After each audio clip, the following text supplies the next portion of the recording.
Nous voici déjà donc dans notre troisième vidéo pour mettre un objectif en place.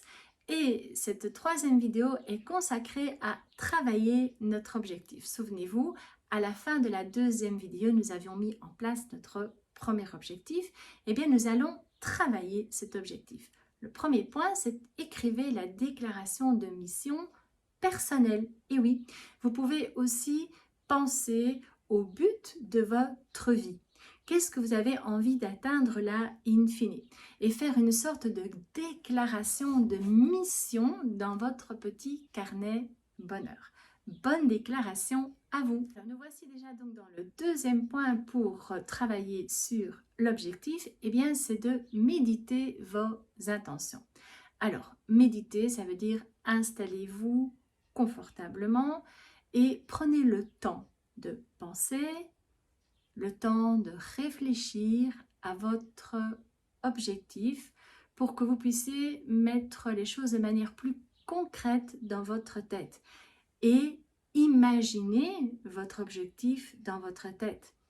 Imaginez les sensations que cela apporte dans votre corps et imaginez les émotions que cela vous apporte.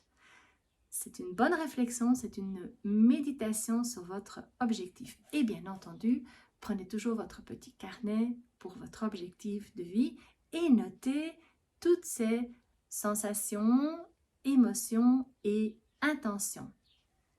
Alors, toujours dans notre travail de notre objectif, aujourd'hui, nous allons arrêter de vouloir plaire à tout le monde.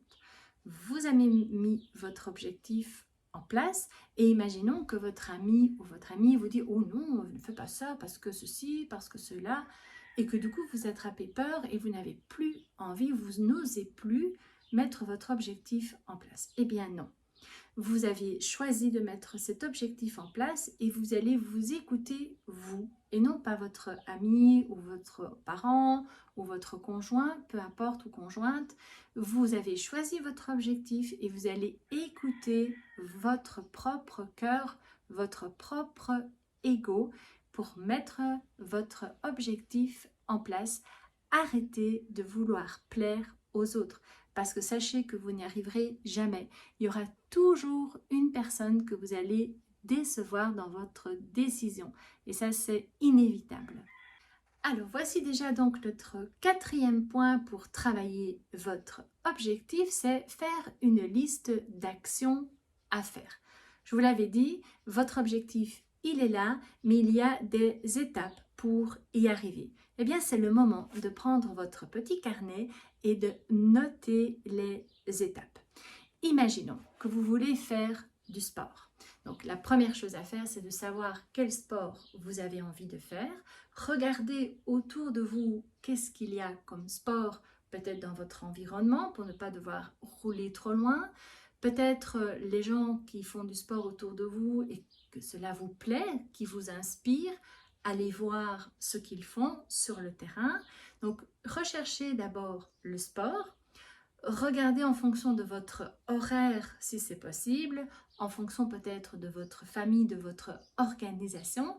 Et puis, vous allez mettre en place d'aller une fois voir c'est quoi ce sport et le pratiquer. Donc, ce sont les étapes par rapport à votre objectif et c'est tout à fait normal. Donc, il faut juste que vous les notez dans votre carnet car les noter, c'est déjà les concrétiser à moitié. Bonne chance à vous! Alors, nous voici déjà dans notre dernier point pour travailler votre objectif, c'est de réaliser et de relire votre journal. Et oui, vous vous souvenez votre journal que nous avions commencé à notre première vidéo?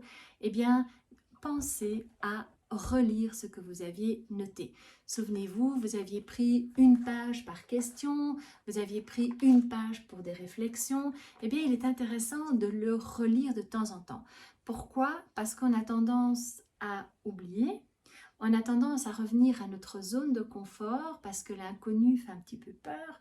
Et bien, du coup, on oublie notre objectif de vie ou on oublie de mettre en avant cet objectif qu'on avait tant envie de faire. Alors, Relisez de temps en temps votre journal et vous allez être aussi étonné de votre changement de point de vue, de votre changement, de votre évolution par rapport à vos réflexions. Nous voici déjà à la fin de notre vidéo. J'espère que tout va bien, que vous arrivez à mettre en place les petits exercices que je vous donne. Alors, pensez à liker ma vidéo, cela me fera très plaisir et je sais que mon travail qui est derrière cette vidéo vaut la peine.